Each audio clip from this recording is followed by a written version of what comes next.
بسم الله الرحمن الرحیم. سلام و عرض احترام خدمت همه شما عزیزان. امیدوار هستم که جور و عافیت داشته باشید. باز هم عبدالرازق عادل هستم در خدمت شما. خوش آمدید به چینل یوتیوب ما.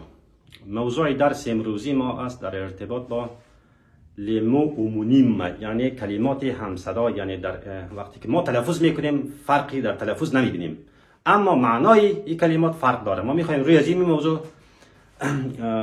تمرکز بکنیم. امیدوار هستم تا آخر ویدیو ما را همراهی بکنید. مثلا دوستان عزیز شما توجه بکنید، ما دو نوع داریم. یکی این کلمه را داریم لو گلف داریم. سعی کنید شما توجه بکنید، لو گلف داریم و دیگه هم لو گلف داریم. با تغییر اسپل براتون بگم، تغییر که حرف او اضافه شده در اینجا. معنای از چی است؟ در حقیقت این گلف به معنای خلیج معنا میده. این به معنای خلیج و این هم به معنای امو بازی که به حساب است، بازی گلف. بازی یک چوبکای خرد است که رو بازی میکنن، به نام چی میگه؟ لو گلف. در حقیقت در دو مذکر است، اما با تغییر معنا در تلفظش کنم فرق را شما نمیبینید. لو گلف، لو گلف. اما وقتی که ما در نوشتاری اینا را دقت میکنیم، شما توجه بکنید که اشتباه نکنیم. به این خاطر وقتی که ما او در آخری کلمه خود میبینیم، در اینجا چی است؟ خلیج معنا میده. و همچنان ما شما توجه بکنید، ما داریم لو، سعی کنین لو وز داریم و دیگه داریم لا وز داریم که در حقیقت مذکر مؤنث داره اینجا. یعنی لو وز اگر بگویم به معنای گلدان معنا میده. سعی کنین چه معنا میده؟ گلدان. و اگر لا وز بگویم به معنای گل لای. سعی کنین گل یا لای معنا میده. یعنی لا وز ça veut dire la boue. Le vase ça veut dire on peut mettre la bouquet de fleurs dedans. یعنی هم دسته گل که میمونیم چه معنی؟ گلدان معنا میده. Le vase، la vase گل لای. در اینجا تغییرات شما دیدین در حقیقت. اما کلمه اول هر دو مذکر بود. در اینجا در کلمه دومی وقتی من نوشتم، در حقیقت در جنسیت کلمه ما تغییرات دیدیم، مذکر و مؤنث. میریم مثلا روی کلمه چندم کار میکنیم، سوم کار میکنیم که دیگه چه کلمات داریم. مثلا داریم شما، داریم ویره، داریم ویره داریم. وقتی که ما او میگیم، او به معنای ایلی چی است؟ به معنای یا معنا میده. وی به معنای چه معنا میده؟ کجا معنا میده. در جمله اگر به کار ببریم، سعی کنین مثلا میگیم که mon père او ma mère. سعی کنین او ma mère. پدر من یا مادر من. سعی کنین پدر من یا اینجا کلمه‌ای که من اینجا به کار بردم چی هست؟ در حقیقت یا معنا میده. گفتم پدر من یا مادر من. وقتی که ما او رو به کار میبریم، او به معنای کجا هست. مثلا میگیم که او est ton frère. کجاست برادر شما؟ مثلا جمله‌ای که شما میگیریم، او مثلا میگیم او est ton frère. او est ton frère. برادر شما کجاست؟ در اینجا معنای چی میده؟ به معنای کجا معنا میده. چرا؟ به خاطری که ما اینجا گفتیم اگر ما اینی اکسانت گراو داشته باشیم به معنای کجا معنا میده، اگر نداشته باشیم معنای یا معنا میده. هر دو در حقیقت تلفظ یک تلفظ است. او یک تلفظ داره، کدام فرق وجود نداره. اما شما توجه بکنین وقتی که ما ایران متوجه میشیم در اینجا تغییرات هست. و ما دیگر کلمات را هم داریم از قبیل، مثلا اگر توجه کرده باشین داریم لا و داریم له. این داره شما توجه بکنید، شما دارین که یک ارتیکل است که ما قبلا خوانده بودیم برای اسم مفرد مؤنث به کار میره. مثلا برایش یک جمله اگر بسازیم در اینجا میتونیم برایشان بگم چی در اولی اگر من جمله جور کنم برای شما. لا مثلا میگم سعی کنین لا تابل. در اینجا است، این به معنای میز معنا میده. یعنی اسم چی است دوستای عزیزی؟ اسم معرفه است و مؤنث است، برای اسم مفرد مؤنث به کار بره شما خواندین. و دیگه داریم این لا. مثلا میگیم je suis là. سعی کنین je suis باشین نوشته میکنیم je suis là. یعنی من اینجا هستم. به معنای چی میگیم؟ I'm here. یعنی من اینجا هستم به معنای اینجا. شما توجه کنین فرق در اینجا در وقتی که ما تلفظ میکنیم کنم فرقی وجود نداره. لا یا لا. لا با این لا در تلفظ فرق نداره، اما در معنا فرق داره. مثلا میگیم که لا تابل، میز. این خب برای اسم معرفه به کار، برای اسم مفرد مؤنث. اما وقتی که میگیم je suis là، من اینجا هستم، لا باز ما وقتی که اکسانت گراو ما اینجا اضافه میکنیم یعنی اکسانت گراو معنا را هم تغییر میده دوستان عزیز. مثلا میریم روی معنای دیگه کار میکنیم. بسیار از کلمات رو داریم. مثلا یک داریم ما شما توجه بکنین یک داریم پره یک و دیگه داریم اینی پره. وقتی که ما ای پره صحبت میکنیم پره به معنای نزدیک معنا میده. چه معنی میده؟ نزدیک. پره به معنای نزدیک و ای پره چه معنی میده؟ دو معنا داره. یکی به معنای قرض و دیگری آماده. من آماده هستم میگیم نه je suis prêt. پس پره هسته مثلا چی هسته؟ نزدیک. یک مثال اگر بسازیم برای شما در اینجا میگیم که la gare سعی کنین la gare est près de chez moi. La gare est près de chez moi. یعنی چی هسته؟ یعنی گار ایستادگاه نزدیک خانه من است. در اینجا شما میبینید که معنای پره به معنای چی هست؟ نزدیک است. قبلا برای شما گفتم. اما وقتی که ما از این پره کار میگیریم در حقیقت شما کدام تغییرات رو نمیبینید بغیر از اینکه این پره ما که چی داره؟ اکسانت ایگو داره. یکی هست اکسان شپا یا اکسان سرکمفلکس داره. تلفظ کدام مشکل نداره. هر دو یک نوع تلفظ میشه. اینا رو بنام چی یاد میکنم؟ در زبان فرانسه اومونیم یعنی همصدا هستند. کدام تغییرات رو ما نمیبینیم. شما میبینید پره وقتی در کاربرد جمله ما میبینیم تمرکز میکنیم فرق وجود داره. مثلا میگیم je suis prêt سعی کنید من آماده هستم. سعی کنید tu es prêt تو آماده هستی. je suis prêt اینجا من آماده هستم. میبینید اگر مؤنث باشه شما بهتر میفهمید. اگر یک خانم یه حرف گفته باشه ما یک اوی دیگه اضافه میکنیم یعنی je suis prête. خب شما توجه بکنید که پره صفت است. در حقیقت من حاضر هستم آماده هستم و اینجا که پره که برای شما اینجا گفتم در حقیقت معنی چی است؟ نزدیک است. امیدوارم هستم تا این قسمت درس شما فهمیده باشین. میریم روی بقیه کلماتی که در زبان فرانسه وجود داره ما روش کار بکنیم. میریم دیگه کلماتی داریم مثلا از قبیل تاش داریم دوستان عزیز. ما مثلا اینجا یکی اینی تاش داریم. سعی کنیم لا تاش داریم و دیگه داریم اینی لاتاش. فرق از اینها چی هست؟ دیگه داریم اینی وار و دیگه داریم اینی وار که روی از این کلمه هم ما شما سعی کنید در قسمت تلفظ کدام مشکلی ما نمیبینیم. هر دو کلشان چی هست؟ اومونیم است، همصدا است. لاتاش وار اما تغییراتی که ما شما میبینیم در اینجا یعنی چی هست؟ اکسانت شپو است. این اکسان نداره و در اینجا که میبینیم وار همیان یک تلفظ میشه یا یک تلفظ میشه. تا یک نفر که کلمات نوشته نبکنه یا در جمله به کار نبره ما در حقیقت فرق از این کلمات نمیفهمیم. حالا میخوایم که روزی روشنی بندازیم برای شما. لاتاش کی هست؟ در حقیقت لکه معنا میده. چه معنا میده؟ این به معنای لکه دوستای عزیز. لکه میشه که درش چک بگم.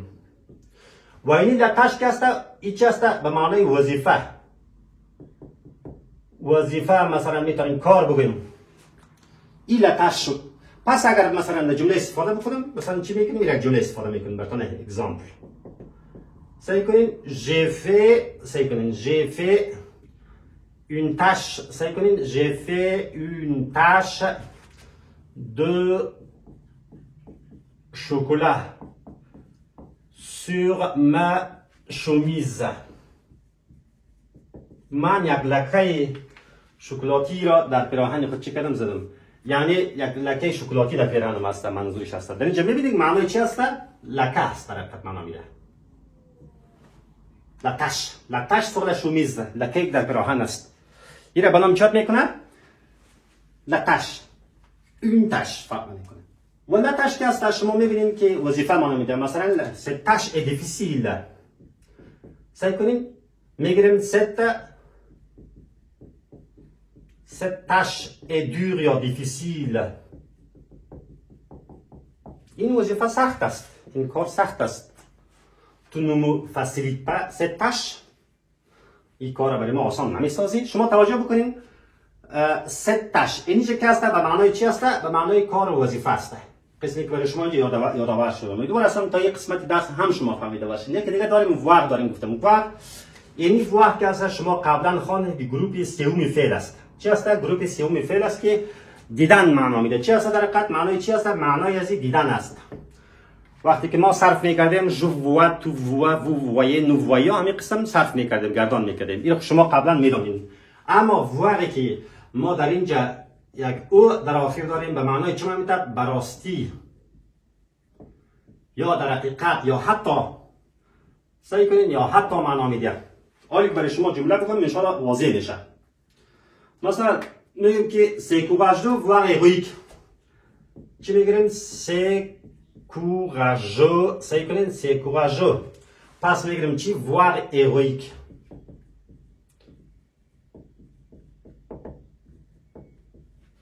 میگه ای با شهامت است. courageux معنی چون با شهامت میگه در حقیقت. voire حتی اینجا معنا میده. چه معنا میده دوستان عزیز؟ حتی چی است؟ شجاعانه است. héroïque به معنای چی است؟ شجاعانه. شجاعانه معنا میده. شجاعانه است یا قهرمانانه است. c'est courageux میگه با شهامت است، منظورش است. حتی چی است این کار؟ حتی چی است؟ شجاعانه است، حتی قهرمانانه است. پس در اینجا به معنای چی میده؟ قهرمانانه یا شجاعانه معنا میده. مثلا دیگه جمله برای شما بگیم که واضح تر شود. مثلا میگیم pour réaliser، مثلا میگم pour réaliser ce projet il faudrait مثلا میگم des mois. سعی کنین il faudrait des mois voire سعی کنین voire des années. voire چی؟ des années. برای اجرای این پروژه، برای دستیابی به این پروژه ماها طول میکشد، حتی سالها. سعی کنین ماها طول میکشد، حتی سالها. اینجا قسمت چی است در حقیقت؟ به معنای چی است؟ حتی است. شما توجه کنین. حتی سالها طول میکشد. اینی واقعی که به او بود منظور یا هدف از این معنای از شما درک کردیم دوستان عزیز که معنای این کلمه در حقیقت در وقت تلفظ میکنیم که مشکل نیست. واق آنی میریم روی کلمه دیگری کار میکنیم که همینطور چی است؟ عمونیم است، یعنی همصدا هست. ما شما داریم مثلا یکی داریم بلد. شما توجه بکنین به یک دانه ال داریم و دیگه داریم اینی بلد به دو دانه ال داریم که شما توجه بکنین اشتباه نکنین در وقت نوشتاری. در وقتی که ما تکلم میکنیم باید اشتباه صورت نگیرد. بلد به یک دانه ال که است به معنای گردش معنا میده. چی معنا میده؟ به معنای چی است؟ گردش است. که دوستا اکثرش رو اشتباه میکنن. گردش. و این بلد که است در حقیقت چی است؟ آهنگ. شما توجه بکنین یا شعر بگم براتون یا هم تصنیف برای شما بگم. تصنیف مولانا، تصنیف سعدی یا حافظ هر کدام از چی میگیم؟ چی میگیم؟ این به معنای چی است؟ اما این گردش معنا میده. ایل پختی آن بلد. سعی کنین او در کجا رفته؟ گردش رفته. ایل سعی کنین میگیریم ایل پختی آن بلد. با یک دانه ال نوشته میکنیم در اینجا. توجه کنین او در کجا رفته؟ گردش رفته. ترجمه چی است؟ او در کجا رفته؟ در گردش رفته. در حقیقت او در گردش رفته.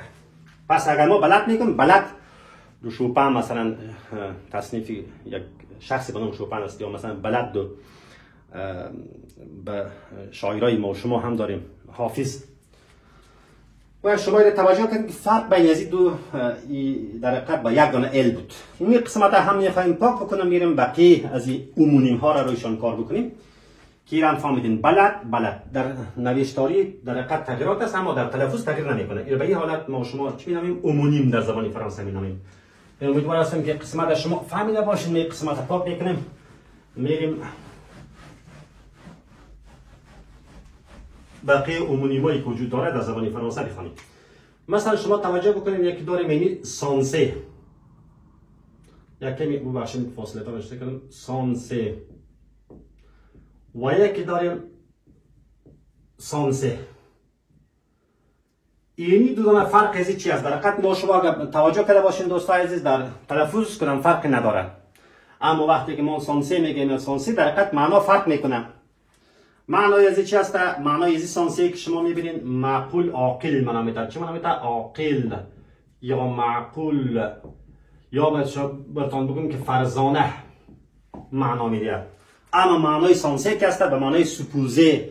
سوپوزه یا پرزومه، فرض کردن، گمان کردن. چی معنی میده؟ در حقیقت فرض کردن. سعی کنین فرض کردن، گمان کردن معنا میده. معنایش فرق است اما تفاوت در تلفظ وجود نداره. سانسه ما شما میگیم. Il était censé m'aider. چی میگیریم؟ سعی کنین il était censé m'aider. ببخشید. Il était censé m'aider. Mais سعی کنین mais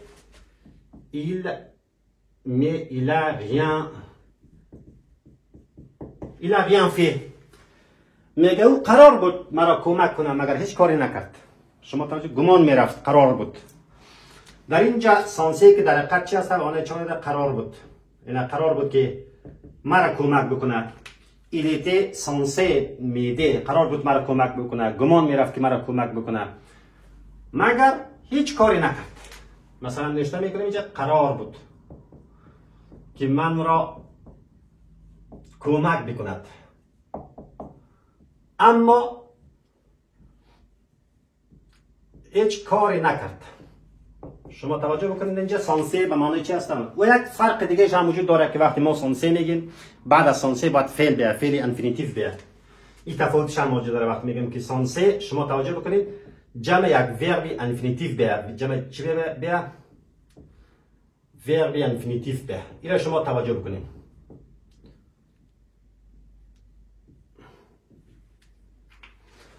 در حقیقت بر اساس این فرمول باشه، یعنی وقتی سانسه میگیم فعل باشه. شما توجه بکنید این قسمت سانسه گرفتیم در اینجا چی هست؟ این فعل ماست. بعد از چی اومده؟ فعل اومده. ما فعل باید به شکل مصدر ذکر کنیم. چی کنیم؟ به شکل مصدر ذکر کنیم.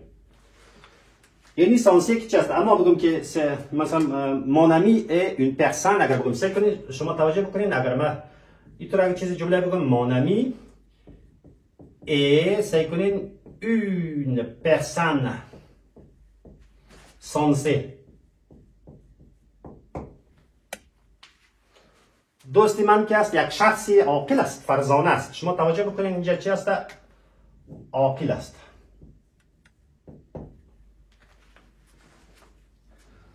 مونامی اگر من اینجا قسمت هم مانست بگیرم مونامی est une personne sensée.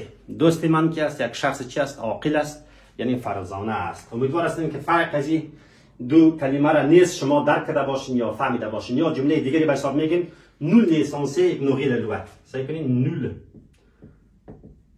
n'est censé ignorer la loi. یعنی قرار نیست کسی قانون را نادیده بگیرد. سعی کنید قرار نیست که کسی قانون را نادیده بگیرد. Nul n'est censé ignorer la loi. شما توجه بکنید باز برای قسمت بعد از سانسه ما چی آمده؟ در حقیقت فعل آمده. فعل چی هست؟ مصدر است. یعنی جمع مصدر. اینا هم فرقش بودن دوستای عزیز. و میرم روی بقیه از چیزایی که وجود داره براتون هم کار بکنم. ما شما داریم یکی دکریپی داریم، یکی دیگه هم دکریپی. یکی داریم دکریپی و دیگه داریم هم دکریپی. با ت داریم، یکی دیگه داریم در حقیقت بدون ت. در تلفظش کلام فرق نداره. دکریپی هر دو به معنای فرسوده، معنا میده کهن، معنا میده سعی کنین کهن، معنا میده پیر، معنا میده افتاده، معنا میده در حقیقت هر دو یک معناست. اما شما توجه بکنید که فرقش در کجاست. دکریپی داریم و یکی دکریپی داریم و دکریپی که بدون ت است در حقیقت تنها برای چی به کار میره؟ برای دیوار به کار میره. ما میتونیم این رو تنها برای چی به کار بریم دوستان عزیز؟ برای دیوار به کار ببریم. یعنی دیوار به حساب چی است؟ اصل فعلش چی است؟ یعنی اصل فعلش میتونیم که بگیم که دکریپیر، یعنی دیوار کج را برداشتن در حقیقت معنا میده. این معنی چی میده؟ دیوار فعلش، البته فعلش دیوار کج را برداشتن معنا میده. اما دکریپی که است هم به معنای فرسوده یا کهن معنا میده. cette vieille maison est décrépie. مثال اگر برای شما بریزی بتونم سعی کنیم میگیم cette vieille maison est décrépite. سعی کنین est décrépit. ما این اور اضافه کردیم به دلیل ازی که ببخشید دیگه مؤنث بود، به خاطری که این میزان مؤنث بود، به اون خاطر اضافه کردم. این خانه چی است؟ این خانه کی است؟ چی است؟ کهن است، فرسوده است. پس دکریپی اینجا معنا میده. اما دکریپی که است برای شخص هم به کار میره، هم برای شخص هم برای میتونه اشیا به کار بره. انوم دکریپی میتونیم بگیم. چی بگم؟ انوم دکریپی برای تی که است. سعی کنیم میگیم که انوم دکریپی، یک شخصی کهن، پیر، ویو معنا میده، پیر. شما توجه بکنین، انوم یک مرد پیر، انوم دکریپی با تی داره. شکم تفاوتش اینجا است با تی است. فرقش در کجا بود؟ ما دکریپی را میتونستیم که برای شخص و اشیا به کار بریم. در حقیقت برای چی به کار بریم؟ شخص دیگه اشیا به کار بریم. اما این که بود برای چی بود؟ برای خانه به کار میرفت. برای خانه به کار میرفت و تفاوت هم در حقیقت در کجا بود دوستان عزیز؟ در اینجا بود. امیدوارم فرق زیر هم شما فهمیده باشین. حالا میریم روی اینا پاک میکنیم، روی کلمه دیگری کار میکنیم که اومونیم باشه. اومونیم به معنای این همسالا باشه دوستان عزیز که روش کار میکنیم. مثلا میریم کلمه دیفران یا دیفران، یکیش به تی است و یک دیگهش به چی است؟ به دی است. یکی ما شما داریم دیفران، سعی کنیم ببخشید دیفران، و دیگه داریم دیفران. یکیش به تی است در حقیقت، یکی دیگهش به دی است، اما در تلفظ فرق نمیکنه. ما تنها در قسمت تلفظ وقتی که جسم ما مؤنث باشه فرق میتونیم. مثلا اگر باشه که مثلا دیفران ایده، دیفرانت تی، باز به خاطر که اینجا یک در حالت مؤنث ترکیب میشه، اما در حالت مذکر تلفظ هر دو در عمومی ما است. در حقیقت کلام تلفظ فرق وجود نداره درش، اما معنای جو فرق داره. دیفران به معنای نزاع معنا میده. نزاع، سعی کنید نزاع یا دعوا، سعی کنید دعوا را حل و فصل کردن. چی میگه؟ یک دو نفر جنگ میکنه، دعوا میکنه، ما می نزاع دعوا از اینها را حل و فصل میکنیم. چی میگیم؟ ما نزاع از را حل کردیم. میگیم چی میگیم؟ nous avons، سعی کنید nous avons réglé. ما دعوای خود به حسابی خود اگر بگم nous avons réglé notre، سعی کنید notre différent. از کدام دیفران میگیریم؟ این دیفرانی که به دی است. چی معنا میده؟ ما دعوای خود را حل و فصل کردیم. یعنی این چی است؟ در حقیقت دعوا است. در حقیقت دعوای خود را ما دعوای خود را چی کردیم؟ حل و فصل کردیم. دو نفر جنگ و دعوا داره رو چی میکنه؟ اما این دیفران که است مختلف است. اگر به حالت مؤنث بگم فرق وجود داره. سعی کنید اگر بگم که لیزیده، سعی کنید شما میفهمین که لیزیده، پس چی میگیریم اینجا؟ دیفرانت. ما به خاطر ازی گفتم که دیفرانت یعنی قسمت که به خاطر که یعنی اسی که داشتیم به دلیل ازی که ایده ما جمع بود و اوی که داشتیم به خاطر که ایده مؤنث بود. یعنی ما قبل از اسم ما چی خصوصیت داشت؟ اسمی بود، اسمی مؤنث بود دوستای عزیز، جمع بود، به اون دلیل ما از این استفاده کردیم. وگرنه در حالت مذکر گفتم کدام تغییراتی نداره، در حقیقت یکسان است. در حقیقت در ارتباط با تلفظ معناش فرق میکنه که این قسمی برای شما گفتم. آن مثلا دیگه کلماتی را هم ما شما داریم که داریم فون با اس داریم، که دیگه فون با دی داریم. سعی کنید توجه بکنید که فون به اس داریم، فون داریم و که دیگه داریم فون. در تلفظ فرق نداره. فون به معنای چه معنی؟ پول. شما توجه بکنید پول، بودجه، یا مثلا یعنی سرمایه. اما فون که است به معنای چه معنی؟ تهی یا عمقی یا تهی معنا میده. سعی کنید لکلی مثلا میگیم در جمله میگم براتون. سعی کنید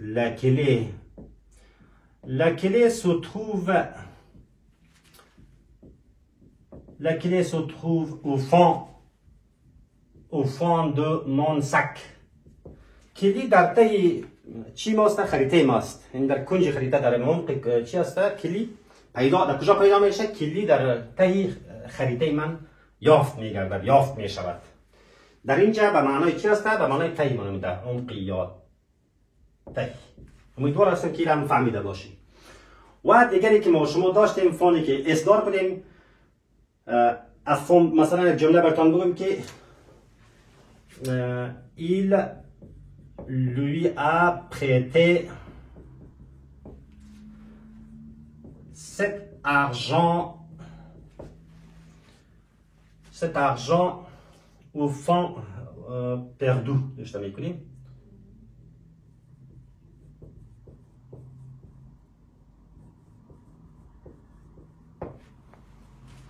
یعنی au fond perdu à fond perdu یعنی ما او پیسه را به حساب چی کردیم برزدا؟ یعنی قرض دادیم. این او پولی از دست داده را به او چی کردیم؟ قرض دادیم. او پولی از دست داده یعنی او سرمایه منظور یا پول یا سرمایه که هست از دست داده را به او چی کردیم؟ قرض دادیم. به او قرض دادم.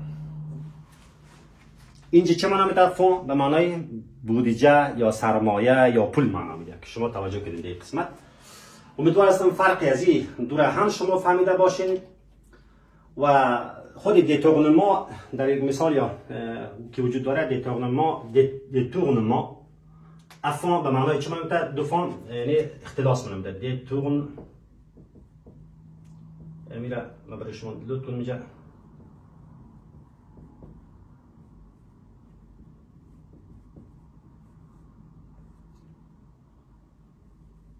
دو فون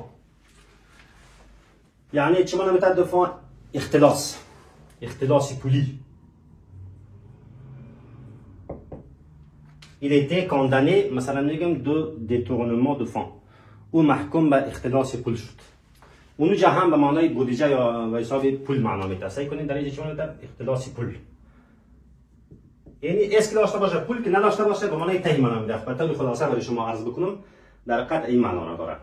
دیگه امیدوار هستم که قسمت هم شما فهمیده باشین و دیگه داریم مثلا کلمه داریم دوستای عزیز به معنای دیگه en train دو کلمه باشه یا en train یک کلمه باشه در حقیقت. en train یکی ما شما داریم اینی en train یکی داریم اینی en train که اینی en train ما قبلا خوانده بودیم که اینا برای ساختار جمله حال حاضر به کار میرفت که در حالی معنا میده. در حقیقت چه معنا میده؟ در حالی معنا میده. و یه en train به معنای شور یا مثلا میگیم شوق یا سرزنده. سعی کنین او به معنای چی سرزنده معنا میده؟ il est toujours مثلا میگیم plein d'entrain. سعی کنین il est toujours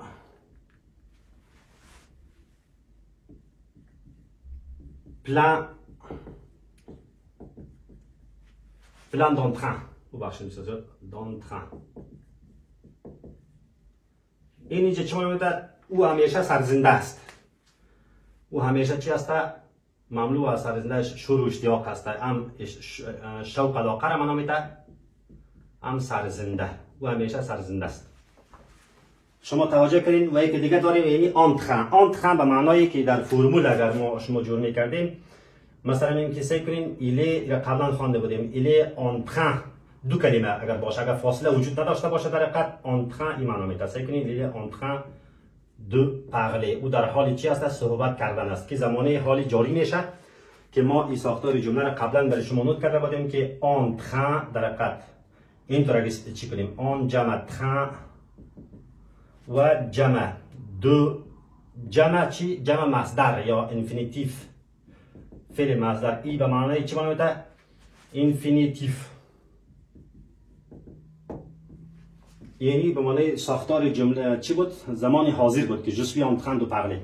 من در حال چی هستم؟ صحبت کردن هستم. امیدوار هستم که فرق از این دو دونه هم شما دوستای عزیز شما فهمیده باشین. حالا میریم روی فعل دیگه صحبت میکنیم که ما شما داریم یکی دیگه غده داریم. اگر توجه کرده باشین یکی اکسان شکو داریم یکی دیگه بدون اکسان داریم. غده یعنی غده که هست ساییدن میگه ساییده شدن یا چی هست؟ ساییده شدن یا مالیدن. سعی کنین چی معنا میده؟ مالیدن. اما اینی غده که هست به معنای چی هست؟ پرسه زدن ولگرد کردن، ولگردی کردن چرا میگه؟ ولگردی کردن.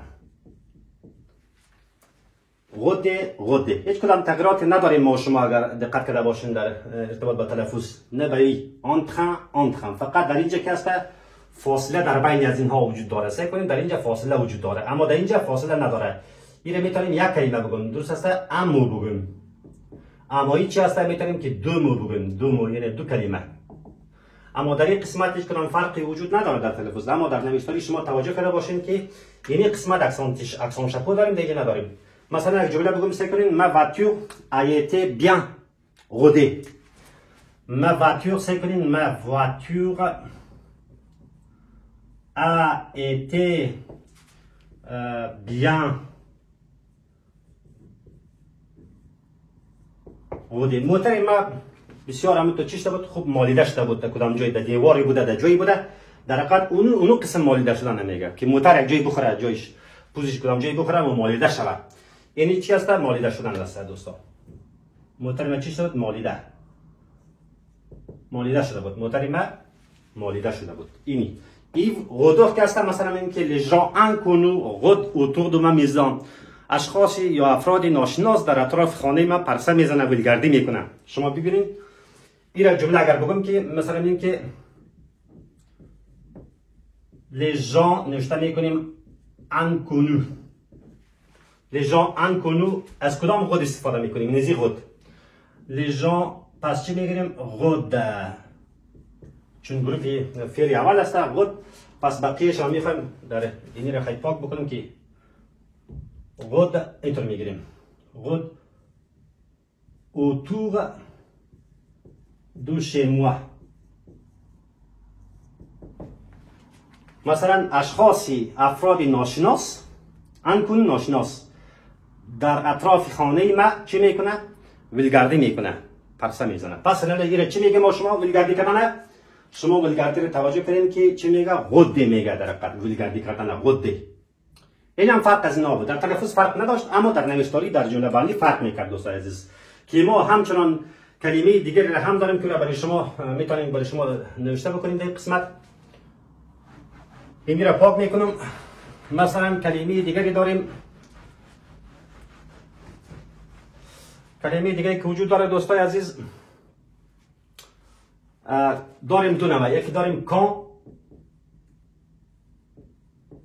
و یکی دیگه داریم کان با ت و دیگری با دی. هیچ کدام تغییراتی در تلفظ وارد نشده در حقیقت. شما اگر توجه بکنید، اگر شما تمرکز بکنید، کان به دی و کان هم به ت، اما در معنا فرق داره. شما میبینید یکی است به معنای، میفهمید که شما کان به معنای چی وقت معنا میده، چی معنا میده؟ چی وقت. اما این که شما توجه بکنید راجع به معنا میده، چی معنا میده؟ راجع به یا در موردی. این فرقش است در حقیقت. اگر بگم که راجع به او قصد دارد، در نظر دارد که به رخصتی برود، سعی کنیم تا یک جمله را بگم. دیگه قدم سیا نوشته بکنم، مثلا نوشته بکنم که اکثرا ما بعد از این کان یک ای اکسانتی گرابه برشان میتیم. یعنی اره رایج است که ما این نوشته بکنیم. کانتلوی سعی کنیم ایلا میگریم il a envisagé de partir مثلا en ایتالی میگیریم، یا مثلا en France میگیریم ساده بشه en France. میگم راجع به او، در مورد او در نظر گرفته که در کجا بره؟ در فرانسه بره. پس شما ببینید در این قسمت که به معنای در موردی معنا میده، اینجا چی معنا میده؟ در موردی معنا میده، در موردی. اما کان که است به معنای چی وقت. کان venez-vous، چی وقت شما میایید. کان est-ce que مثلا تو viens، چی وقت تو میایی. اینا که شما آسان است، شما اینا میتونید در جمله به کار ببرید دوستان. اینا هم بود کلمات اومونیم در زبان فرانسه که به خدمت شما اینجا نوشتم. امیدوار هستم که در این فوت دختگاه خصوصا توجه کرده باشین در وقت نوشتاری و در وقت صحبت کردن. و چینل ما را لطفا سابسکرایب کنید تا ما بتونیم برای شما درس‌های بیشتری را توضیح بدیم. السلام علیکم و رحمت الله و برکاته.